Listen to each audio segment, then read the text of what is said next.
evening. Welcome. On behalf of the Montgomery College Global Peace and Justice Studies community, I'd like to welcome all of you tonight. It is our privilege to host Paul Loeb, and I'm really delighted to see you here to hear him tonight. Let me explain a little bit for the benefit of those of you who may be unfamiliar with us. The Global Peace and Justice Studies community is, as the name implies, a rather loose association of faculty and staff here at the college who have, for the last 3 years maybe, been working toward infusing the principles of peace and justice into the college. That's through what we teach and also how we teach.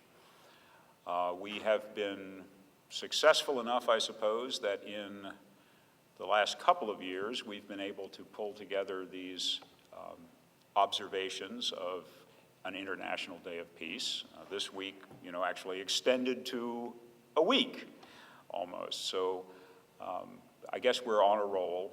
We'll see where it takes us in another year or so.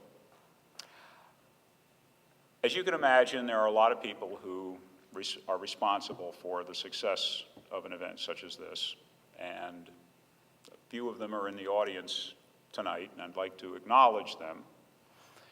One of the people whom I think has been most instrumental in the success of these events this week is Professor Tulin Levitas, sitting down here.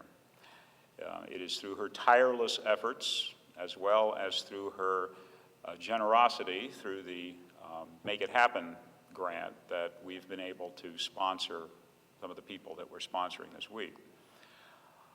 In addition, I'd like to acknowledge two of my colleagues from the English department down here, Effie Siegel and Denise Folwell, who have really been involved extensively in publicizing these events, as well as drumming up some interest among their students. So to them, I say a very deep thank you. One other person who is not within our teaching purview, but who has been particularly important this week, is Nick Sushka from the Student Activities Office. Nick is, in fact, the person who first suggested that we bring Paul Loeb on campus, and we took her up on it. And Nick has been responsible for a lot of the coordinating that's gone on this week. And because of her involvement in proposing Paul Loeb, as well as coordinating a lot of things, I thought it most appropriate that she be the one to introduce him tonight. So I'm going to turn the podium over to Nick Sushka now, and I hope that you have a very pleasant evening listening to our speaker tonight. Thank you. Good evening. For those of you who know me, I'm a little uncomfortable behind a podium. It's not my main preference for communicating with people. But I have to admit that when I suggested that we invite Paul Loeb to speak, it was more from a sort of personal interest than it was a professional one. 2 summers ago, I was kind of at a crisis, professionally and personally, because I was unsure of what step to take next. I had been teaching for a few years, had recently finished my master's degree, and had thought when I started my master's that I was going to become a professor. It had been my dream. I wanted to teach English literature, which had been a passion of mine since I was very, very young, and that was the track that I had been on for a while. But as I finished up my master's and I continued teaching as an adjunct for a few years, I grew more and more disenchanted. And I found myself spending about 50 hours a week teaching and about 30 hours a week organizing in my community around social issues that were of interest to me. And I realized that I was probably not going to be able to keep up that pace when I was spending so much of my time with something that I was losing more and more interest in. And that wasn't teaching, because I loved young people, and I loved college, and I loved education. But if you've ever taught English Comp, you know that you teach about 150 essays a week, which means you grade about 150 essays a week. And that was just something I couldn't see myself doing with passion for the rest of my life. So I decided to take a few months off. I didn't reapply. I had no job. My apartment lease was up, and I was essentially homeless, unemployed, and lacking a bit of direction. And a friend handed me Paul Loeb's book, The Impossible Will Take a Little While, which he edited, and it's a compilation of essays that cover a vast array of subjects. But maybe Paul can talk a little bit more about the idea behind that book. But essentially, I took that book with me as I traveled around the Mediterranean, and I was volunteering in refugee camps, and I was learning about the world around me, and it was a very difficult time, personally, and working in a refugee camp. It was a difficult time seeing those people and the situations they faced, and I read through that book all summer long. It's a 300-page book with dozens and dozens of essays. And it became my lifeline, and I was so grateful that someone had thought to just hand me that book and say, here, you need a little bit of hope, take this with you. And it wasn't like reading those words or these people around the world gave me, the bright idea of what to do, but it did encourage me, and it kept me moving, and it kept me looking, and those people sort of became my cheerleading team as I continued. And 3.5 years later, here I am, and I'm working at Montgomery College, and I'm really connecting so many things in my life around some of these ideas that I first picked up in that first book that he put together. So it's with a lot of pleasure that I introduce Paul Loeb. I hope that he can inspire you as much as he helped others to inspire me. Thank you.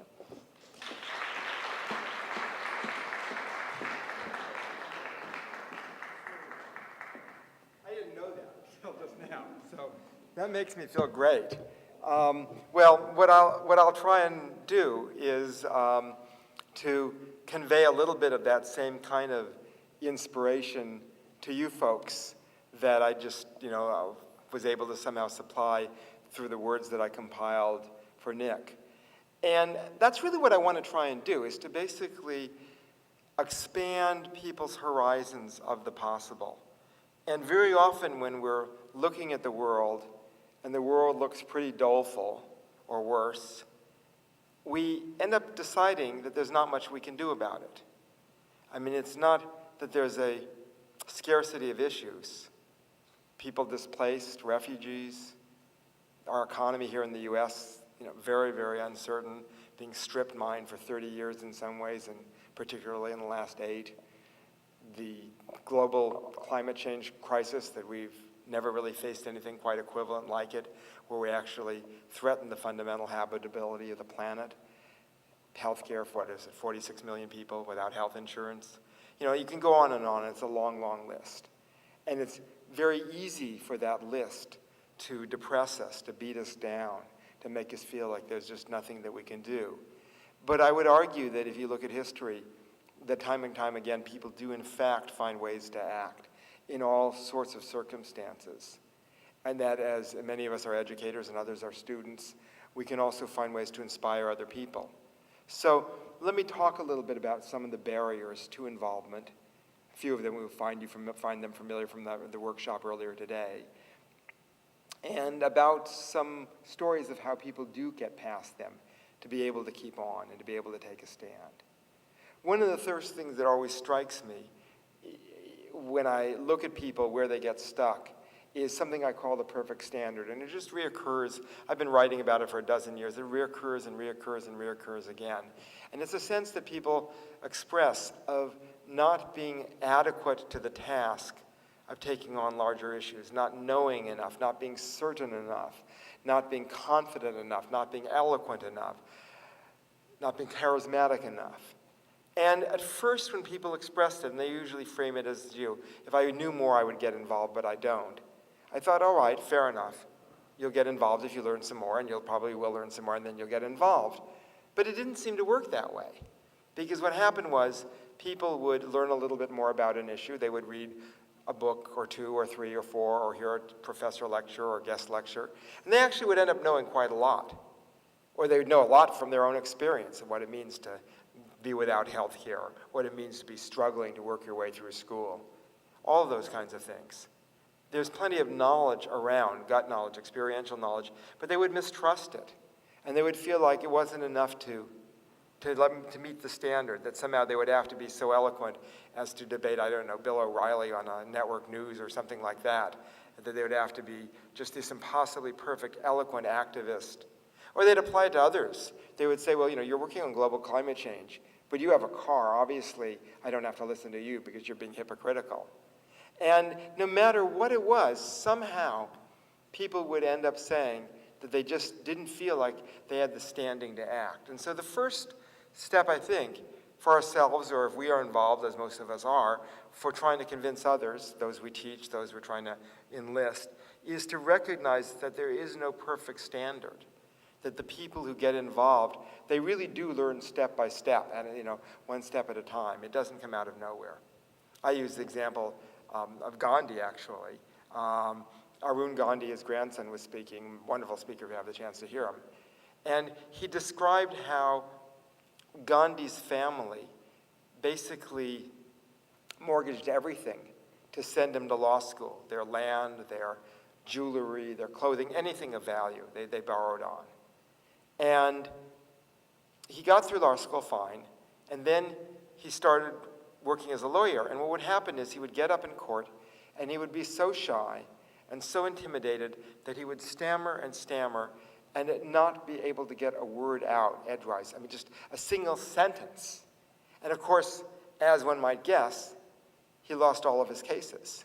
Because if you're not going to be able to speak out and defend your clients, you're going to lose. And he did, again and again. It was a total disaster as a lawyer. And his family did not know what to do, so they sent him out to South Africa, hoping that something would change. And he literally and figuratively found his voice in the anti-apartheid movement there. So when I look at that, I love that story, because here is Gandhi, one of the great figures of social change of any time. And yet at the beginning, he is literally tongue-tied, cannot speak.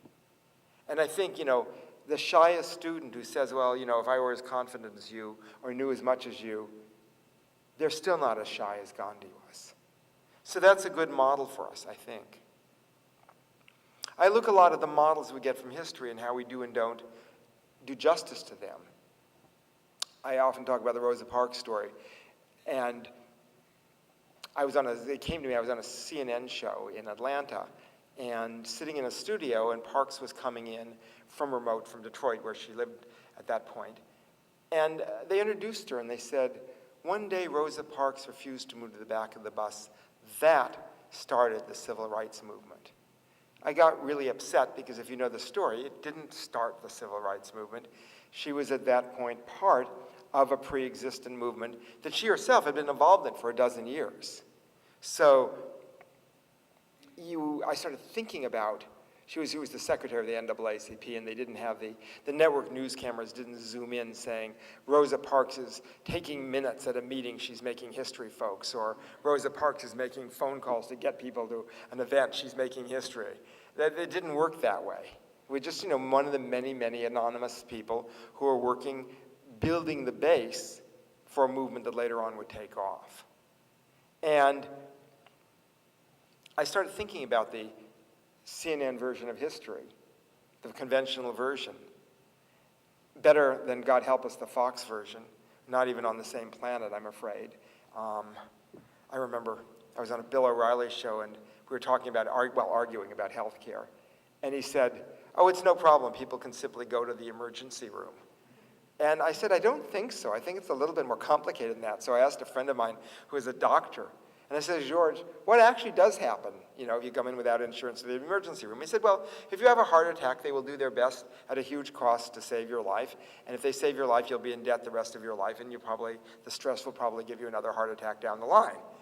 And he says, but if you come in with high blood pressure, for example, a likely precursor to heart problems, they'll turn you away because it's not an emergency. That's our healthcare system. So, or at least it is until we change it, which you have an opportunity to do. You folks in particular, given that you're 25 minutes from Washington, D.C. I don't have that fortune. If I want to participate in something in Washington, D.C., I have to fly 2,000 miles and spend a whole bunch of money. So there's an asset for your students here and for you folks who are students to be able to actually influence these huge common decisions that affect all our lives. So getting back to Parks, Essentially, the CNN version history was this. Here was this lone activist acting in isolation. She acts kind of on a whim, just sort of, decides one day out of nowhere, and history instantly changes. None of those are true. So Parks was part, if you know the story, of an entire larger movement that she'd helped work to create. So there was a guy, for instance, named E.D. Nixon, who was a union organizer.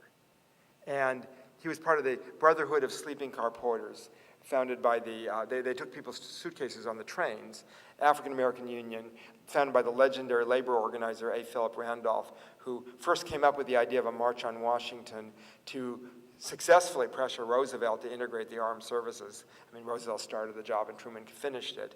And later on was involved in the later March on Washington, at which King gave his famous I Have a Dream speech. So there was part of a larger community and larger ties to social movements, all of which get stripped away in the conventional rendition. It's also true that Nixon was the person who asked a very young and very hesitant Martin Luther King to get involved. King was in his first congregation and said, understandably, I'm new here, people are just getting to know me, maybe somebody older should step forward, somebody more experienced. And fortunately, Nixon prevailed and convinced King to head what they called the Montgomery Improvement Association. And it was in Montgomery, Alabama, that King first became a figure on the national stage through that bus boycott that followed Parks's arrest. So the notion of acting in isolation is simply false in that story, as it is in any other. And one of the lessons to convey is that when we act, we always act with others. I mean, it could be 3 people, it could be 5 people, it could be 10, it doesn't have to be hundreds. But there's always a larger community.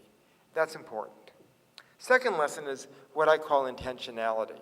The image of Parks acting almost on a whim, as if, for instance, her feet hurt, as in often a familiar rendition. It's not true. She went to training sessions the summer before her arrest at a labor and civil rights center called Highlander that's still going to this day.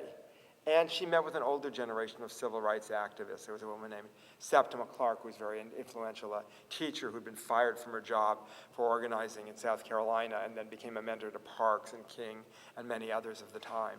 And so they were strategizing.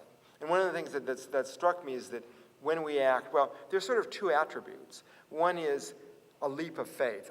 Jim Wallace of the wonderful religious social justice magazine Sojourner is actually headquartered here in D.C.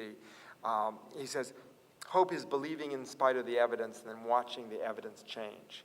By our actions, we change the evidence. That's important.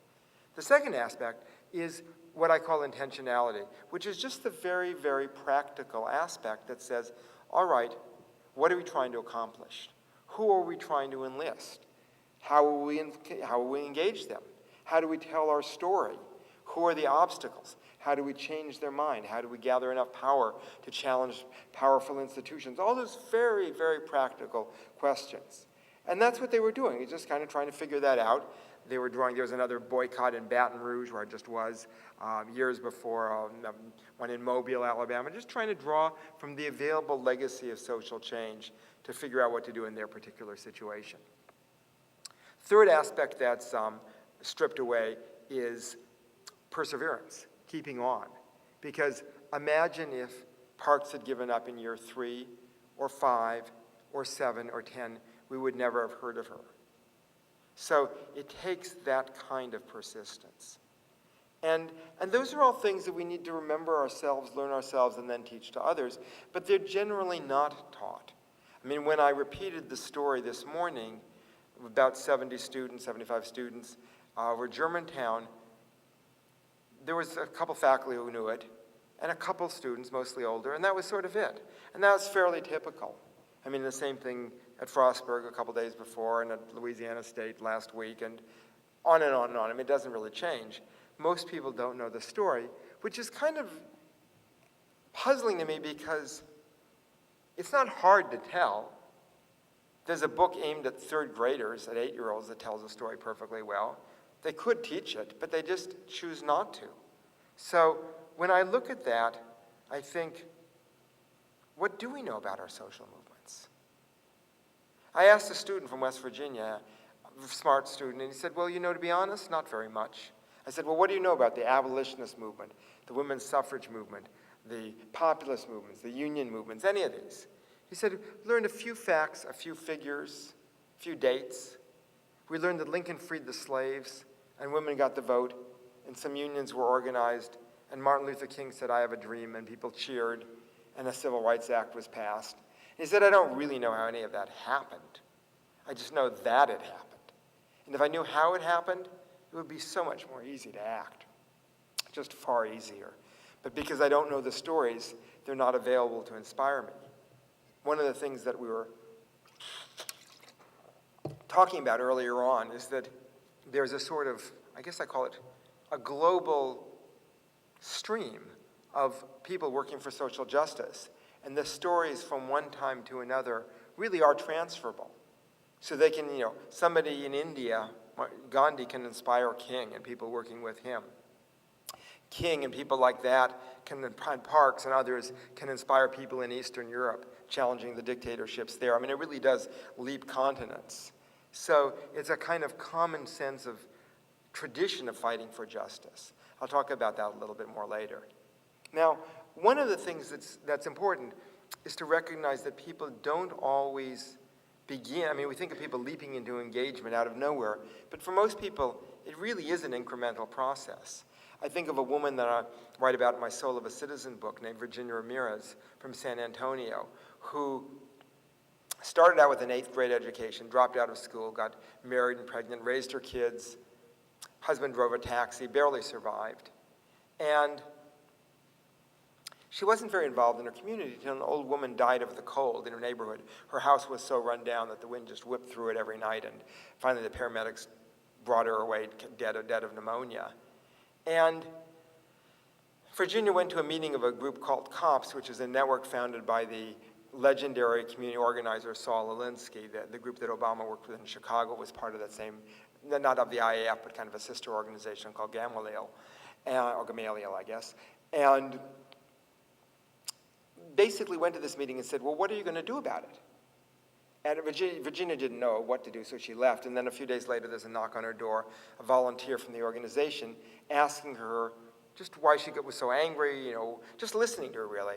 And she starts talking about her community and just the poor schools, and there were no storm sewers, so they would flood every couple of years, and a couple of kids would get washed away and drowned. Her father was a migrant farm worker who picked crops, and I cannot think of any more important work than putting food on people's tables, but he got treated worse than a dog. So she just said, no one cares about our community. And the organizer volunteer said, well, do you think that your neighbors care? And well, maybe they did, but they're as powerless as I am, she said. Very hesitantly, she agreed to hold a house meeting. The day comes, she's terrified. She doesn't know what to do. I mean, they're knocking on the door, and what if she says something wrong? And so she finally lets them in. And then she likes the process. They're talking about their community. They're talking about their kids, the future they want to see. She's very eagerly agrees to hold a second one, and step by step gets involved. And still setbacks. First time she spoke at a city council meeting, she got terrified. All she could think of was, I have an 8th grade education. Who are these people? They're city council people. What right do I have? The same perfect standard. What right do I have to speak to them, to tell them what to do? She said, I got so overwhelmed, I forgot my name. I forgot my speech. And then looks around with the others who've come with her, the strength of community, and speaks out. And through this process, she ends up going back to her local community college and gets her associate's degree and becomes a kind of community health educator. And ends up a dozen years later, she's in Washington, D.C., testifying at a committee of the United States Senate and the committee of the U.S. House on a job training bill. And I asked her, I said, weren't you terrified? I mean, these are, U.S. senators. It's pretty intimidating. She said, well, I was a little nervous. The night before, I prayed to God I wouldn't make a complete fool of myself. She said, but to be honest, so much more afraid talking to my neighbors the first time. So much more afraid talking to San Antonio City Council the first time. By the time I got to the U.S. Senate, I was used to it. I like that. I mean, I was used to it. Who's more intimidating, a U.S. senator or your neighbors? Well, it could be your neighbors if it's the very first time. It could be the people in your class if it's the very first time. And you get involved in something that might, to some people, seem unimaginable, almost becomes routine. And again, we don't know where people will end up, and that's part of the power of engaging them as educators, as part of engaging them as activists. I think of a young woman I interviewed over the summer for an update of my Soul of a Citizen book that I just completed. A woman named Angie DeSoto, who's a student or was a student, just graduated, at Virginia Tech.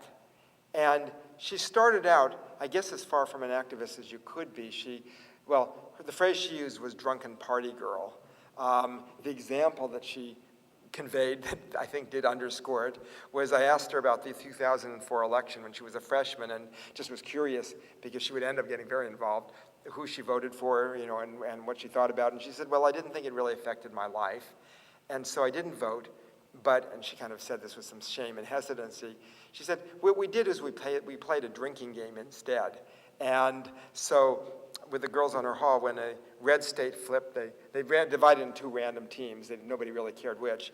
The red team would chug a beer, and when a blue state flipped, the blue team would chug a beer. She said, by the end of the evening, I didn't know who, we didn't even know who was running, let alone who won.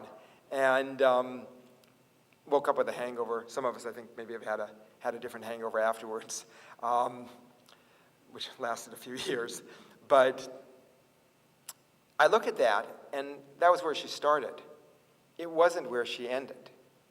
She ended up, what happened is she was taking a geology course, and her professor said, I know it was a big class, 300 people. I know that most of the time you're just kind of sitting here taking notes for the test, but please listen to this, because this is about your entire future. And started talking about climate change, which was admittedly a stretch from geology. And just talked about the reality that if we do not change the path that we are on of pouring more and more carbon dioxide into the atmosphere, we will essentially be beyond the boundaries of the climactic range that humans have always lived in. That is, there's a certain bounded range where ever since we appeared on the planet, and we'll be outside it. And that's a massive gamble experiment with the human species. He talked about the relation to extreme weather events that have already begun to happen. I was just down in New Orleans, and Katrina was a level 1 storm until it hit the record heated waters of the Gulf of Mexico and became a level 5 storm. And I went on streets where a third of the houses are still boarded up, some of them with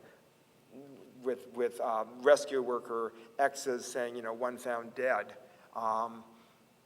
Wildfires run away in Southern California and Australia. I have a friend in Louisville. They had, I think, 10 days, over 1 million people were without power from ice storms. It was in D.C. in February, a freak snowstorm. I don't know, it didn't do that much damage, but it was not February. It was actually the end of February, so it was really March. Very atypical for this region. So we're beginning to see the fruits of what we've done, and if we don't change our course, it will get dramatically worse and continue to do so, particularly if we do things like allow the Arctic methane beds to start melting. And those are the kinds of things that the person talked about, that the professor talked about. And it shook Angie up. She'd never heard about it. She did not know about global climate change. She called her mother, and her mother did not know about global climate change. She was a teacher in Virginia. The young women on her hall did not know about global climate change. And she just kept thinking, if this is so urgent, so important, why don't people know about it? And didn't know what to do. There was a small environmental group on campus, but she didn't know about its existence. So she just took some more courses on environmental issues to try and learn. And then through them, found out about the environmental group and started working with them. And it turned out that she was a pretty gifted organizer. She took a summer off working in California with the PIRGs, the public interest research groups that do a lot of door-to-door canvassing. And so she got used to the reality that, if you hit 100 people, maybe 90 may say no, but 10 will say yes, and it's those 10 or 5 that you want that changes things. And she ended up making this group the largest student organization on campus, and ended up working with the president of the university. It took a long time to get a meeting, but got a meeting, and convinced him to sign off on a very comprehensive plan for sustainability, where they looked at every aspect of the school's physical imprint, from the light bulbs to the temperatures. Like many schools, it was just freezing in a classroom in the summer and burning in the winter when they were using the heat. And they discovered by shifting 2 degrees in each direction, they could save something. I think they saved something like $200,000 in the first couple of months. I mean, serious money. Converted the fleet to more hybrids and more efficient cars. Began to phase out, although it's going to take a while, to at least to plan for when they could phase out the coal boilers. Just lots and lots of different things. New buildings would have to meet strong environmental standards. And they have dorms, so they had programs in the dorms doing peer education on energy saving. And the interesting thing is that this young woman who just graduated, Angie, not only was participated in the drafting of all these approaches, she's researched out what other schools were doing, but she now is hired to run it, and that is her job. She's employed by Virginia Tech. And I just look at that and I think, okay, this young woman, when she started, she really was a drunken party girl who really did not care about anything but her own life, her own sort of small personal world. And now she's doing amazing work. And that's a powerful lesson, because it suggests that any students, any of the people we take classes with, any of the people we teach, could possibly take that route. One of the lessons, as I've mentioned, is that when somebody gets involved, you don't know where they're going to end up. There's a wonderful friend of mine, Vincent Harding's an African-American historian and theologian, and wrote a book called There's a River. It was a book on the civil rights movement. And he talks about a concept of sort of a river of social justice, starting with the biblical prophets, extending forward into the future. Everybody who works for justice is part of that river, he says. I like the concept. And you really don't know where people are going to end up when you're getting them involved. And one of the lessons is that when we act on an issue, we really are doing two things. We're trying to address a particular situation, and lives can hinge on it, winning an election or stopping a war or challenging global climate change, huge, or even local issues, whatever it is. The results of success or failure can be very, very consequential. But we are also doing something else equally consequential, and that is we're involving people in a stream of social justice. And if we can involve them, you never know where they end up. And let me just give you a few examples. One was, and I mentioned the sort of examples are transferable globally. In The Impossible Will Take a Little While, I used the example of Václav Havel, who was the Czech president and one of the main leaders of their democracy movement resisting the communist dictatorship. And they did things that had some unexpected results. There was a rock band, a Czech rock band called Plastic People of the Universe, that the authorities said that their music was, I love this phrase, morbid and not socially constructive because it was challenging the regime. So they started breaking up their concerts with police raids and preventing them from making a living and ultimately throwing them in jail. Havel forms a defense committee. Unexpectedly, that ends up developing into a group called Charter 77 that becomes a pivotal democracy group in Czechoslovakia and eventually brings down the regime.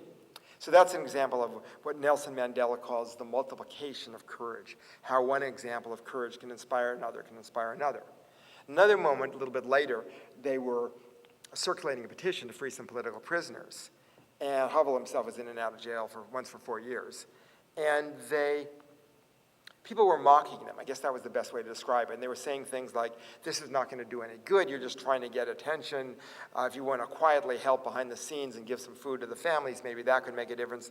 But you're not going to make any difference. And the tone was so familiar because I have heard it here 100 times or more. And it's the sort of condescending cynicism that crosses all kinds of boundaries or political ideologies. And it just says, don't even try. Don't even begin. It's not even worth it. So what happens? They persist anyway. They actually don't succeed in freeing the prisoners. So Havel is writing about 7 years later, and he says, we didn't free the prisoners, so suppose you could say we failed. But I don't think so, he said, because two things happened. One is the community we created allowed them to keep on going. It gave them the courage. Very, very important. Same way that Mandela and his compatriots were. Imagine being 27 years in a South African prison. You think 3 or 4 years, you think you're going to get out at first. And you're told, Mandela, you will never leave her alive. And 5 years, and 10 years, and 15 years, and 20 years, and 25 years, and 27 years, you get out and become president of South Africa. what allows you to keep on, not just physically, but with your spirit stronger than ever, and all the other people who are with him. Well, I think what it was, at least in Mandela's description, is that they didn't give up. And they always found ways to act, even in the hardest circumstance. So they were denied newspapers, as one example, to isolate them. And they would see somebody who wrapped his sandwich in a newspaper, a guard, and they would see him put it in the trash, and they would smuggle it, they would grab it and then smuggle it under their shirts, and then in a tiny coded script on toilet paper, which is all the paper they had, they would convey the headline, the story, whatever it was that they thought would give hope. Or they would be breaking rocks in the courtyard, and they would start whistling a freedom song, and they all knew what that meant. So even in the direst circumstances, that community can give you strength. Happened in Czechoslovakia, and he said the people who were in jail, they said that our efforts allowed them to keep going. That was important because they're very courageous voices. Second thing that happened was, he said, the people who signed that petition, that was their first start.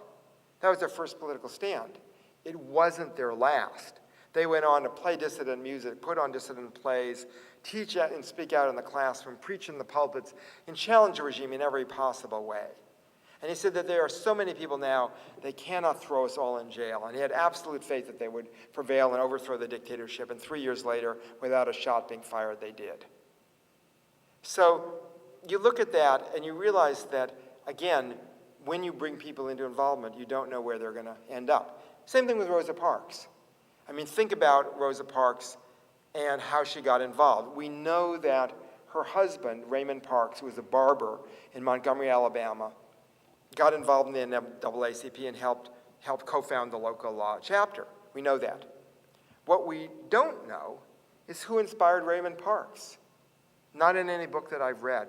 But you have to assume that there were some conversations, maybe in a barber shop, and people talked about the issues and the necessity of taking them on. And these issues weren't always easy. I mean, we're talking about issues like lynching, where if you spoke out, you could really meet the same fate. You could be hung by a tree or burned or shot or end up in a river or whatever. And so it wasn't easy, but those people who convinced each other to take the stand ultimately convinced Raymond Parks to get involved. And then when he met Rosa, convinced her. And a dozen years later comes an event that everybody acknowledges is making global history. And I would argue that without those unknown people, we'll never know their names, maybe Raymond Parks doesn't get involved. And maybe Rosa Parks doesn't get involved. And maybe you don't have that stand on the bus, and history turns out a little bit differently. You never know. But you can see where the chain leads. And that's true again and again. It's true with Barack Obama. I mean, when people look at Obama, I was asking, last time, where did Obama get his political start? People think it was in Chicago, in the community organizing, but before that ever happened, and what led him to be able to act was he was a student, and he was a student at a small college called Occidental in Los Angeles. And what happened is that at that time, there was a global anti-apartheid movement because the people fighting for freedom in South Africa had asked people globally to put pressure on businesses who were invested in South Africa to force them to withdraw as a way of bringing down the regime. And all over the country, people were, for example, in state investment funds. Maryland was one of the first states, maybe even the first state, to pull out its pension funds from companies doing business in South Africa. People were doing the same thing on the campuses. It was a very powerful movement, and it was successful. I mean, ultimately, Desmond Tutu was talking to some students and said, after they got their freedom, and said, I want to thank you for what you American students did. We might not have our freedom without it. So it worked. One of the many places where it happened was at Occidental. And what occurred was, Obama didn't start it. There was a guy named Gary Chapman who was a Green Beret, came back from Vietnam disenchanted with the war, went to community college for 2 years, then transferred in Los Angeles, transferred to Occidental. And after reading about apartheid in his classes, researching it out, researching the role of American companies like, Chase Manhattan and Bank of America propping up the apartheid regime, he began to organize a group on campus. And over a period of 2 years, because that was all he was at the school, managed to get the student senate to back them and the faculty senate. And then he hit a wall of resistance from the trustees and the president. And he graduated. And the next semester, a young man named Barack Obama started the school. So Chapman and Obama never met. But the group continued organizing, and by his second year, Obama became involved in it. And he ended up speaking at one particular rally in conjunction with a trustees meeting. He writes about it some in his book, Dreams from My Father. And looking back, he said a couple of years ago that the involvement as a student was the pivotal step in his life because it brought him into public issues. He went on to continue to be involved somewhat in Columbia and then to the community organizing in Chicago, which I don't think he ever would have even known about had he not gotten into the stream of social justice involvement. And so I think of that, and to me, what a powerful example. I mean, imagine if sitting in your class is the future president of the United States, but only if you help get them involved, whether you're a student or a faculty member. I mean, imagine, without that action, Obama might be on a beach in Hawaii today, possibly on a given day, wishes that he were, given everything he's up against. Not a job that I would jump to want. And you look at it and you realize that the actions of people like Chapman and the others who continued, that they might just have changed history. Not to mention all the students who, were it not for 18 to 29-year-olds volunteering and voting, Obama would never made it out of the primaries. And there were young people, like a young woman I interviewed who founded Students for Barack Obama on Facebook, grew it, ultimately ended up being about 150,000 members. And she was so effective that they ended up having her run her and her coworker run the student campaign. There was a big event. It was right before Obama announced, where they convinced him to speak to a bunch of students at George Mason University over in Virginia. And the advisors to Obama, the staffers, said, well, there's going to be a rally of some students organized on this thing called Facebook. We think that's there'll maybe be a few hundred people. We think that it'd be a good idea for you to do it. And it turned out to be 5,000, and that certainly cemented his momentum towards declaring and running. So at all points along the way, individual choices matter and inspire other choices. And this is true, whether whether the people you're trying to work with or talk with or teach, whether they like Obama's policies or not, this is still true. It's a broader lesson of engagement. And again, I could look at example after example. I remember hearing the Nobel Peace Prize winner, Wangari Maathai from Kenya, speaking. She described being at this tiny Catholic college in Atchison, Kansas, so small I can't even find it on a map. And she said that the peace and justice conversations there got her involved. That was what made her think about a broader world. And she went back to Kenya, started what they called the Green Belt movement, planting trees, challenged the dictatorship, in and out of prison, ends up winning the Nobel Peace Prize. So it's really possible that sitting in our classrooms could be the future Nobel Peace Prize winner or president or whoever, or more likely just numerically, all sorts of people who could go on living powerful lives of commitment if we just take the risks of inspiring them. And that's not a long shot, that's a reality. So understanding that multiplication of our actions in the classrooms, but also when we're reaching out on any issue, it doesn't matter what it is, thinking that the person we involve could go on to do something powerful and inspire somebody else and inspire somebody else and on and on and on. To me, that's the kind of thing that helps you keep going. Very important. A couple of other things. I think it's important to be able to recognize that whenever we can bring together unlikely allies, that something powerful occurs.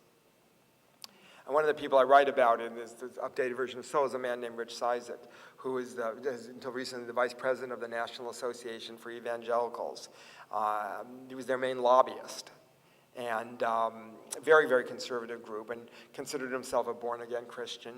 And one day he was convinced to attend a retreat where a very prominent British evangelical named Sir James Houghton, who was also a prominent climate scientist, was speaking. And Houghton convinced him that climate change was real and urgent, and that if the evangelical community could only mobilize on it, that would tip the balance and America would finally shift.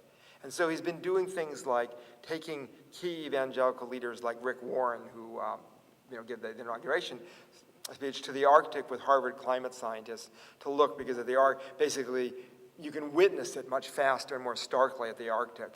I mean, when I was in Alaska, you could actually, the guide said, you could see the permafrost carved out, and it changes in a matter of years. Or you could see the mayor, well, now senator from Alaska, the former mayor of Anchorage, described Bill, what changed him was they got all this effort for a big federal grant for this visitor center for this gorgeous glacier. And by the time it was built, the glacier had retreated so far you couldn't even see it from the visitor center.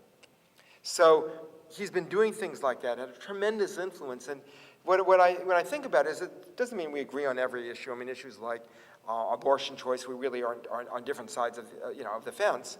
But to me, he's one of the heroes because he is taking a risk on issues of profound consequence and speaking to a community that, if they do shift, really could tip the balance of it. So just huge admiration. I'll give you another example, which is people may know the activist group MoveOn.org, which is a liberal progressive, probably the largest one in the country, kind of online activist group. Doesn't cost anything to join up. You just sign in, you get emails and alerts, and click and send to your congressman, or join a vigil, or make a phone call, or whatever you choose to do. And people may also know of the Christian Coalition, which is a very conservative group, quite allied to the Republican Party, and from the religious right. And what happened is there was an issue called net neutrality that people may or may not know about. But essentially, the way the internet developed, when you click on a website, other than the fact that some are more graphics heavy than others and therefore take longer to load, they all get treated equally. And the telecom companies didn't like that and saw an opportunity to make money. So companies like Comcast and AT&T and Verizon were lobbying to be able to charge sort of tolls so that if you paid a lot, your sites would load fast, and if you didn't pay much, your sites wouldn't load, would just be absolutely take forever to load. And if you were a highly lucrative business, this would probably be survivable. But if you were a small nonprofit, it would be devastating. And so people started organizing, but it really looked like it was going to go the wrong way. That is, Bush's FCC chairman, Federal Communications Commission, basically ruled that they could go ahead and do that. A bill had passed the House of Representatives. That's before it shifted in 2006, allowing them. I mean, it looked bad. And what tipped the balance was there was a retreat bringing people, actually Wye River, Maryland, bringing people together across party lines and sort of political lines. I was there experiencing just, the interesting thing of talking with people whose political actions you really just found in some ways horrible, and discovering you like them as people. Very interesting experience. And there was a series of retreats around the country, and in one of them, the co-founder of MoveOn met the communications director and also the president of Christian Coalition, and they became friends. And they were both moms, and they kind of bonded over their kids. And Joan Blades, the MoveOn co-founder, out of this friendship, thought of the idea of their working together on internet neutrality, and called Michelle Combs and said, look, we know we have very different beliefs on lots of things, but in both cases we're trying to mobilize people, and this bill is going to be terrible. What about working together? And Michelle and the president, Roberta, her mother, agreed, and so they basically raised the money for a joint New York Times ad and got hundreds of thousands of names on a petition that they delivered here in Washington, D.C. And because they were such unlikely partners and allies, it really got people's attention. And they just thought, if MoveOn and Christian Coalition agree on this, that it's a bad move, maybe we better rethink it. And that was what tipped the balance. And by every observer, it was going to roll on through. And you can do that at more than just a national level. So I think it's powerful to always be able to kind of look for ways to bridge, ways to reach out. The other thing that I think is important is just recognizing, you folks, again, have such power here because you really are 25 minutes from DC or an hour from DC, depending on which campus. And what that means is that when there's being these issues debated, people can have an impact.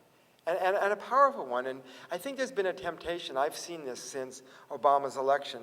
A lot of students, and non-students as well, have sort of sat back and thought, well, we hope he passes this legislation.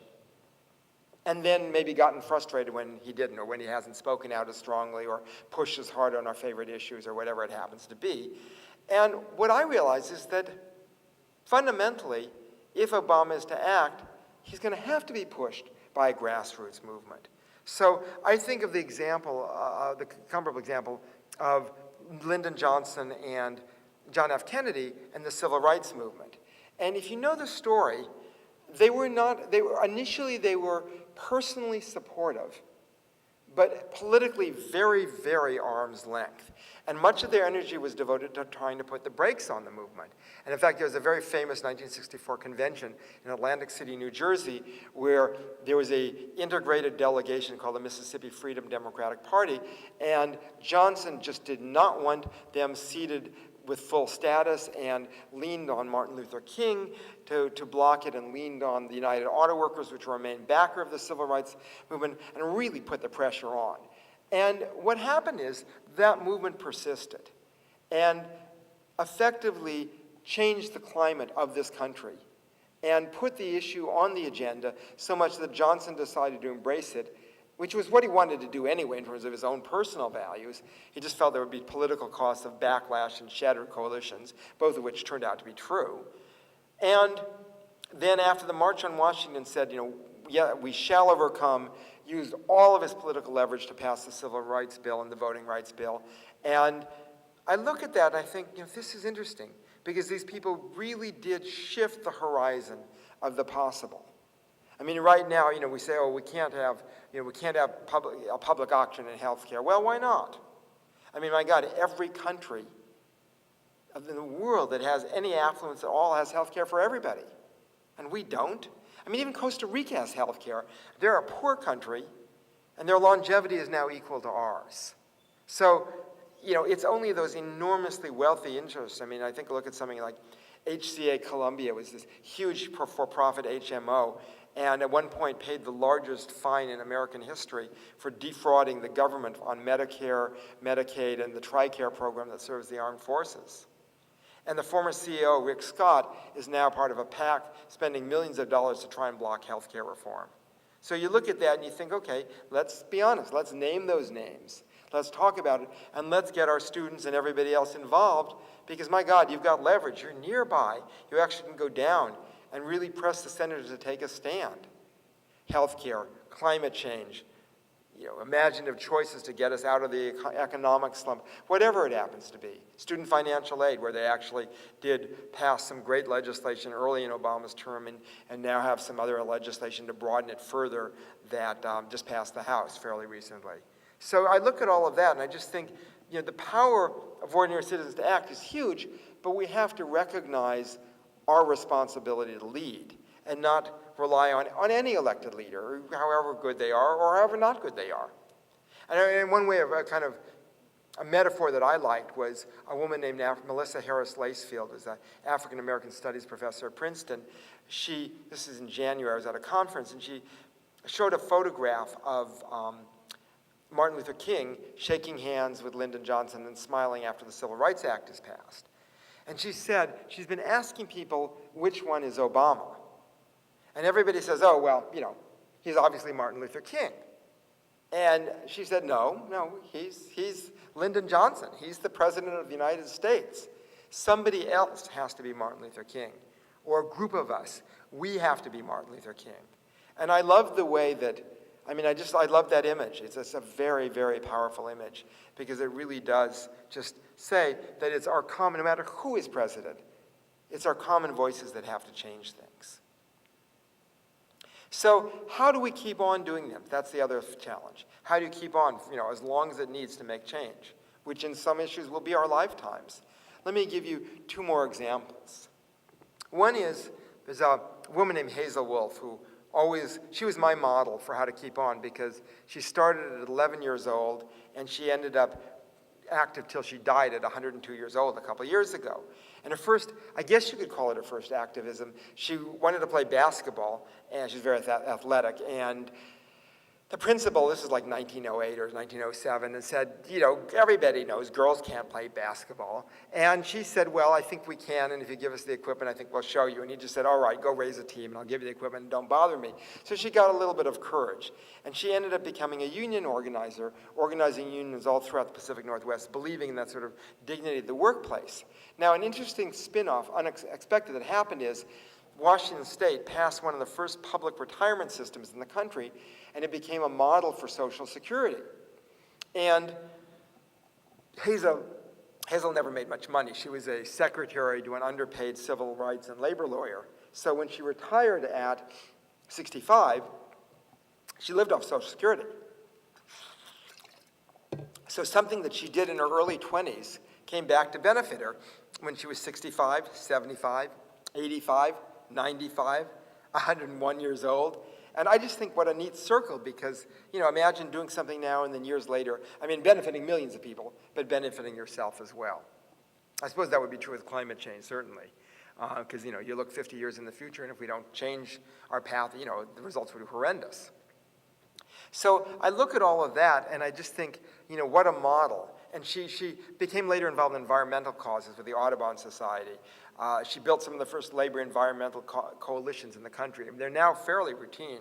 I mean, that is, the heads of the major labor unions in groups like this called the Blue-Green Alliance or the Apollo Alliance. They're meeting regularly with the Sierra Club, National Resources Defense Council, other major environmental groups. And they're trying to find as much common ground as possible to basically create good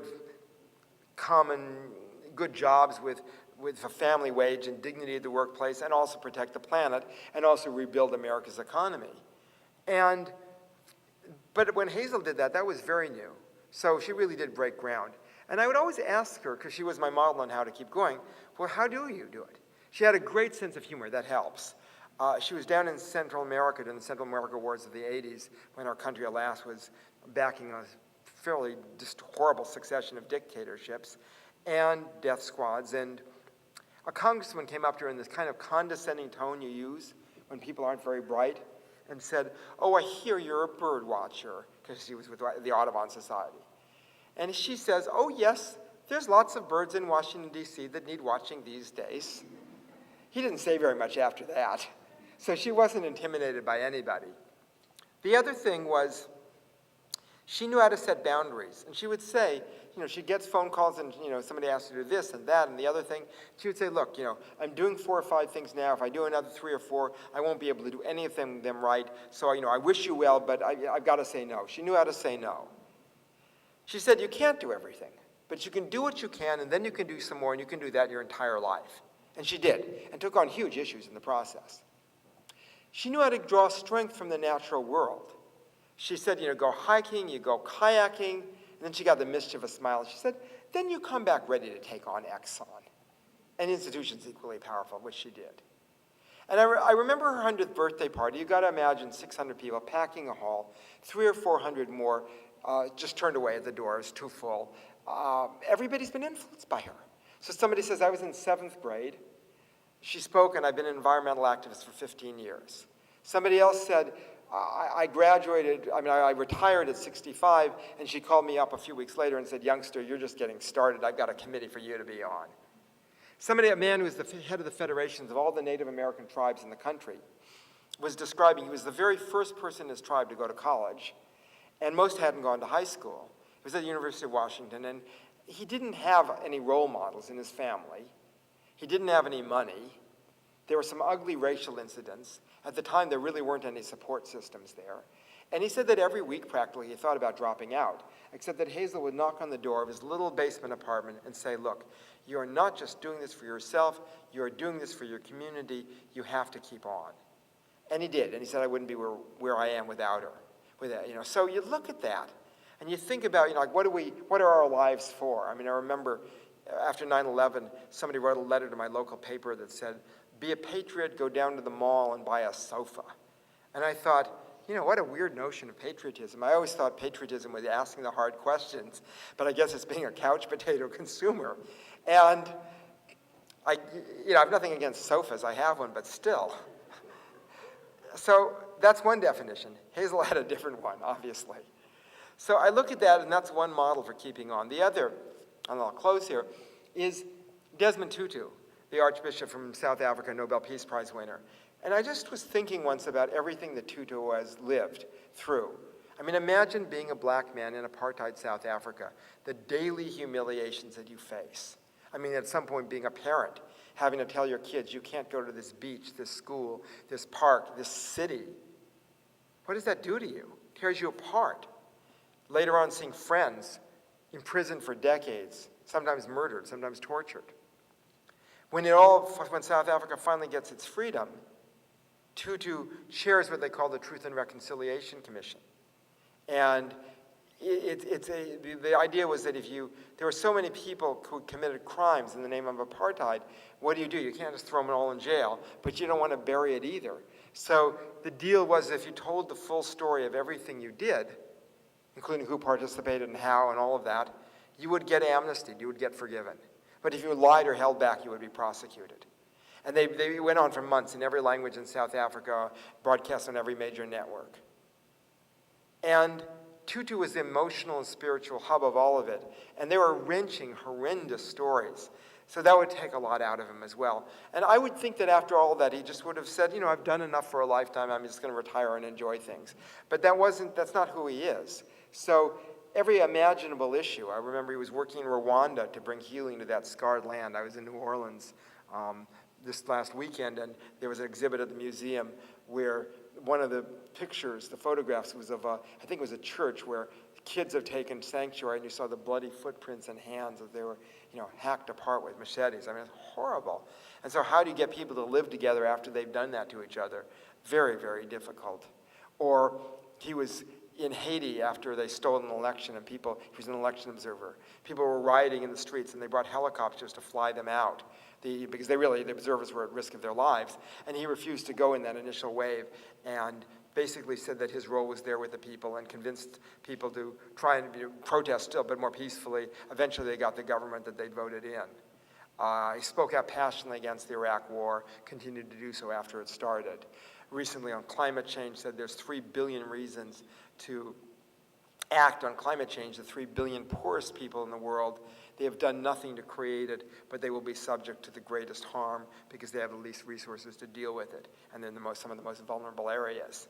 And so, again and again and again, and you might think from all of that he would just be, exhausted, beaten down, downhearted. I mean, just seeing too much human callousness. But if you ever have the opportunity to see him, it's pretty amazing. The only way I can describe it, he almost sort of floats off the stage. I mean, he's got this lightness about him. And he's laughing, he's joking, he's talking with people. He's just having a really good time. And I've seen him 3 times. And there was one phrase that repeated throughout each time. He would say, God has a sense of humor. And then he would make some kind of joke. Sometimes a fairly silly one. The one that stuck in my mind was, he said, who would think the world would have anything to learn from South Africa? We're not the brightest country. Our scientists said that they would build a rocket to the sun, and when people pointed out they would burn up, they said, it's fine, we'll launch it at night, it will be okay. And I was sitting there laughing with everybody else, and then sort of thinking for a moment, okay, Tutu only has, whatever it was, a half hour. And he's got this amazing life, so he's got to decide what he's going to tell in his speech. And he's spending time telling us this silly joke, and then I got it. He wants us to laugh. He wants us to remind us that in the midst of the hardest, most difficult circumstances, that if we keep our sense of humor, it can get us through. Very important lesson, as important as anything else he can teach us. And then the other lesson came the very first time I saw him. It was a benefit in Los Angeles for a South African project. And Tutu's been battling prostate cancer for, at least a dozen years, and wasn't feeling that well that night, and laid down for a nap beforehand, got up, gave his talk. Some other people spoke. A band from East LA starts playing, and people start dancing. I look over. There is Desmond Tutu, just dancing away. And I'm thinking, I have never seen a Nobel Peace Prize winner dance before, much less an archbishop. This is a pretty interesting situation. What's the lesson? Because, if you're around somebody like Tutu, you're going to learn everything you can. And I realized the lesson is that Tutu is somebody who absolutely savors every bit of what he would call the grace of the world. So, good music, good food, good conversation, good company, good humor. He's going to savor all of it. And that fuels his radical prophetic voice for justice, which is as powerful as any, certainly, in the past 100 years, and one of the most powerful ever. So I don't know if any of us are going to become the equivalent of Desmond Tutu. We might, you never know. But whatever we are doing, we can learn from this. And we can draw that sense that says, yes, we do this work, and it is difficult sometimes, and it is demanding sometimes, and sometimes it's exhausting. But at the same time, when we speak out powerfully enough, but we also savor that grace of the world, and we savor all there is to be here on that planet that we live on, it helps us keep going, and it magnifies the impact of our voice, and it lets us draw other people in. And then we really do find the power of our actions. Thanks.